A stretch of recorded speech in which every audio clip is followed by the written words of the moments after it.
नमस्कार। सन 2005 में भारतीय संसद ने हिंदू उत्तराधिकार कानून में एक बहुत बड़ा संशोधन किया, जिसका ऐतिहासिक महत्व है, क्योंकि इसके द्वारा हिंदू परिवार में जो लड़की का जन्म होता है, उसको पहले पैतृक संपत्ति में वो हक नहीं था, जो इस कानून के द्वारा मिला।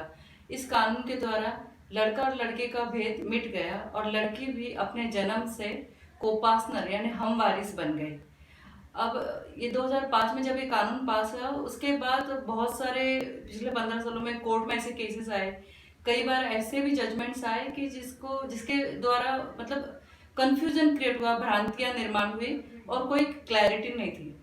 अब सिर्फ 2 दिन पहले सर्वोच्च न्यायालय ने विनीता शर्मा बनाम राकेश शर्मा इसमें जो जजमेंट दिया है, उसके बारे में आज मैं कुछ कहना चाहती हूँ कि ये जो जजमेंट है वो ये दर्शाता है कि 2005 पर के पहले या उसके बाद में किसी भी लड़की का जन्म हुआ है हिंदू परिवार में, तो वो बराबर की हिस्सेदार है। इस जजमेंट में और एक जो तारीख है वो बहुत महत्वपूर्ण है, 20 दिसंबर 2004। हो सकता है कि पैतृक संपत्ति हो माता पिता की, दादा दादी की, उसके परदादा की, तो हो सकता है कि 2004 दिसंबर तक उस प्रॉपर्टी का या तो गिरवी रख दी गई है, या फिर बंटवारा हो चुका है, या बेच दी गई है, या उसका पूरा कंप्लीटली डिस्पोजिशन हो गया है, आपस में बांट दी गई है, तो आप उसको खोल नहीं पाओगे। लेकिन इसके बाद, इस कट ऑफ डेट के बाद, अगर वो प्रॉपर्टी 2005, हम 2020 में है, फिर भी मैं बात कर रही हूँ कि 2005 के इस तारीख के 2004 दिसंबर के बाद अगर कोई लड़की जो पिछले 15 सालों में हुआ है, तो उस प्रॉपर्टी को में उसको जरूर अधिकार मिलेगा।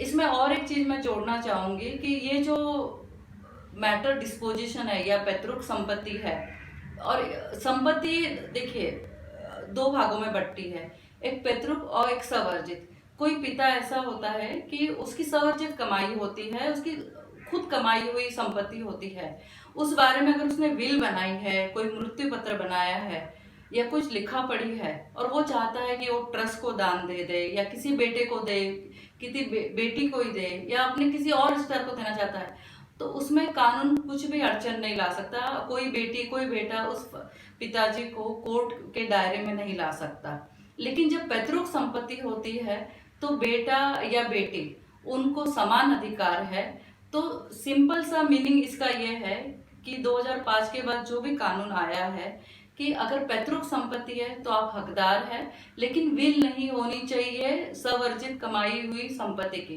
पैतृक संपत्ति के बारे में ही यह कानून लागू होता है। अगर किसी पिता ने खुद कमाया हुआ धन है, तो उसके बारे में आपका कोई फोर्स नहीं चलेगा।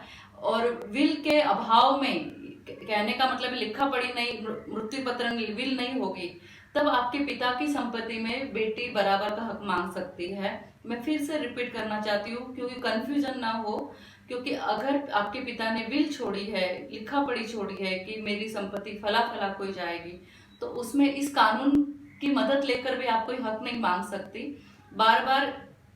कई बार मेरे पास ऐसे फोन आए इसका जजमेंट के बाद कि मेरे पिता ने विल में मेरे लिए कुछ नहीं छोड़ा है। तो मुझे उन बहनों से ये कहना है कि अगर विल पिता ने लिखी है और वो खुद की कमाई के बारे में लिखी है, उन्होंने खुद जो धन अर्जित किया हो अपने लाइफ टाइम में, उसके बारे में आप वो धन वो अपने कौन से बेटे को, कौन से बेटी को, कौन से रिश्तेदार को, अपनी पत्नी को या किसी और को भी देना चाहते, ट्रस्ट को, किसी मंदिर को, या किसी और ऐसे सोशल कॉज के लिए, तो आप उनको मना नहीं कर सकती। तो सिंपल सा आपको इस कानून का मतलब निकालना है कि पैतृक संपत्ति में आप बराबर की हकदार है, लेकिन जो स्वर्जित कमाई की संपत्ति होती है आपके माता पिता की या किसी की भी, उसमें आपका हक नहीं लगेगा। सिर्फ विल के अभाव में इस कानून में आप अपना हक मांग सकती है।